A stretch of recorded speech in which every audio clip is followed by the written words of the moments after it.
Ada 3 manuver yang dibuat Erick Thohir sejak jadi Ketua Umum Federasi Sepak Bola Indonesia atau PSSI. Namun sebelum kita bahas lebih jauh, mohon klik subscribe channel ini agar kamu gak ketinggalan berita terbaru seputar Timnas Indonesia. Kalau sudah subscribe, mari kita lanjut.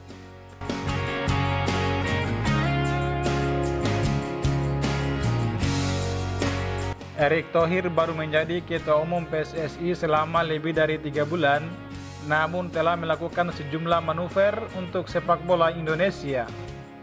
Gebrakan pertama Erick Thohir adalah menggelar sarasehan sepak bola yang menghasilkan beberapa keputusan terkait kompetisi musim depan, mulai dari format Liga 1 hingga aturan pemain asing. Selain itu, Erick Thohir juga berencana memperlakukan video asisten referee atau VAR pada Liga 1 musim depan. Hanya saja penerapannya baru diuji coba pada tahun 2024.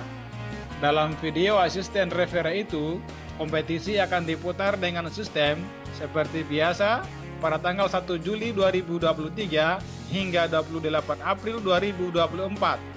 Sebanyak 18 tim akan bertanding 34 kali secara kandang dan tandang. Format ini disebut regular series.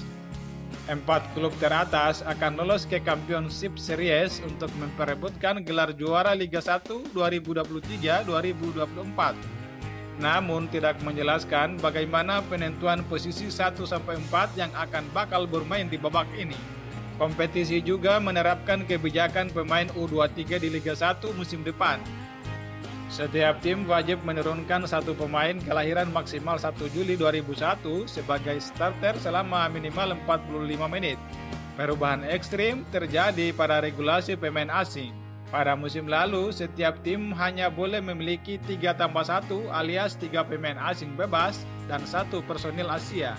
Namun untuk musim depan, per klub diizinkan mempunyai 5+1 atau 5 pemain asing bebas dan 1 personil Asia Tenggara. Artinya tidak ada pembatasan untuk memasukkan pemain asing dalam daftar susunan pemain. Modifikasi aturan personil impor di Liga 1 musim depan disesuaikan dengan regulasi pemain asing atau AFC. AFC mengubah 3+1 menjadi 5+1 untuk turnamen antar klub Asia 2023-2024. 5+1 maksudnya adalah 5 pemain asing bebas dan 1 dari Asia. PSSI ingin menggunakan video asisten referee atau VAR pada putaran kedua Liga 1 musim depan. Untuk itu, setiap tim diminta untuk melakukan 3 upgrade buat memenuhi teknologi ini. Yang pertama adalah menaikkan kekuatan pencahayaan stadion menjadi minimal 1.200 lux. Yang kedua, secara progresif, mulai memperbaharui teknologi pencahayaan dengan menggunakan lampu jenis LED. Yang ketiga adalah menggunakan LED board dalam implementasi komersial di perimeter stadion. PT Liga Indonesia Baru juga membentuk Departemen VAR yang sudah mulai bekerja sebagai langkah awal proses implementasi penggunaan VAR sesuai dengan panduan dari FIFA. Kami mendorong kalau bisa VAR ditetapkan di musim ini, tapi di periode berikutnya setelah Desember 2023 karena perlu pelatihan dan negosiasi. Itu ada uangnya juga, imbu Erick Thohir beberapa waktu lalu. Bagaimana menurut kalian?